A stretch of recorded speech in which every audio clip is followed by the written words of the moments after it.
Évangile selon Luc, chapitre 5.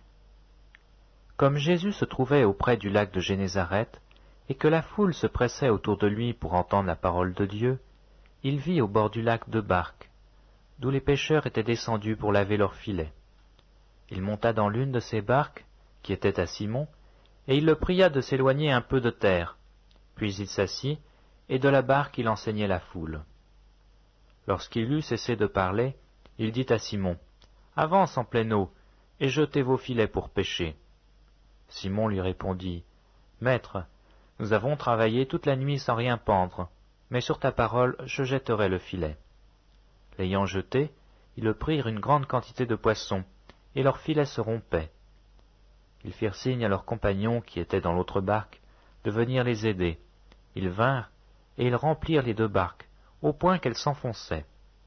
Quand il vit cela, Simon-Pierre tomba aux genoux de Jésus, et dit, « Seigneur, retire-toi de moi, car je suis un homme pécheur. » Car l'épouvante l'avait saisi, lui et tous ceux qui étaient avec lui, à cause de la pêche qu'ils avaient faite. Il en était de même de Jacques et de Jean, fils de Zébédée, les associés de Simon.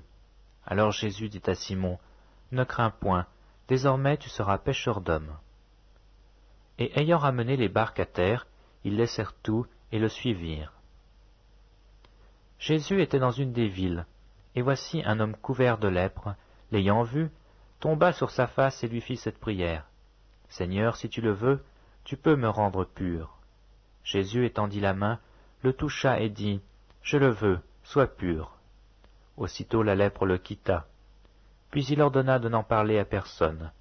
Mais dit-il, « Va te montrer au sacrificateur, et offre pour ta purification ce que Moïse a prescrit, afin que cela leur serve de témoignage. » Sa renommée se répandit de plus en plus, et les gens venaient en foule pour l'entendre pour être guéris de leurs malades.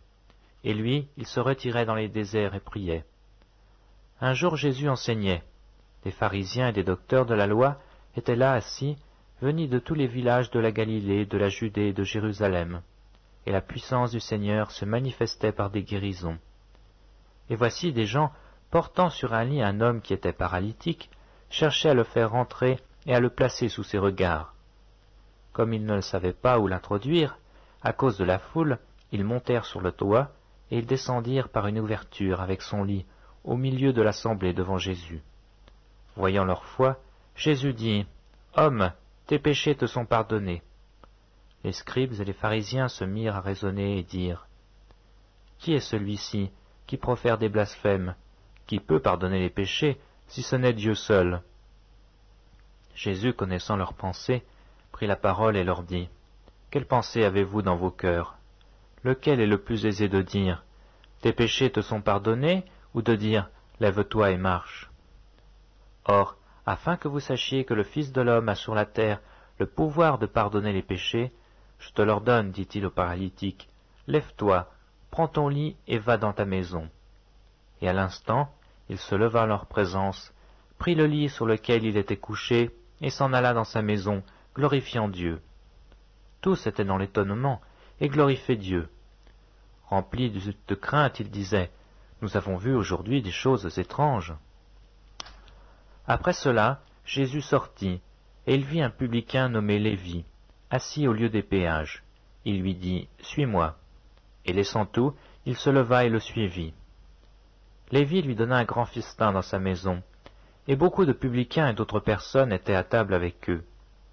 Les pharisiens et les scribes murmurèrent, et dirent à ses disciples, « Pourquoi mangez-vous et buvez-vous avec les publicains et les gens de mauvaise vie ?»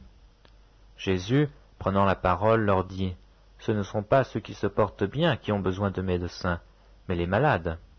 Je ne suis pas venu appeler à la repentance des justes, mais des pécheurs. » Ils lui dirent, « Les disciples de Jean, comme ceux des pharisiens, jeûnent fréquemment et font des prières, tandis que les tiens mangent et boivent. » Il leur répondit, « Pouvez-vous faire jeûner les amis de l'époux pendant que l'époux est avec eux? Les jours viendront où l'époux leur sera enlevé, alors ils jeûneront ces jours-là. » Il leur dit aussi une parabole. Personne ne déchire d'un habit neuf un morceau pour le mettre à un vieil habit. Autrement, il déchire l'habit neuf, et le morceau qu'il en a pris n'assortit pas au vieux.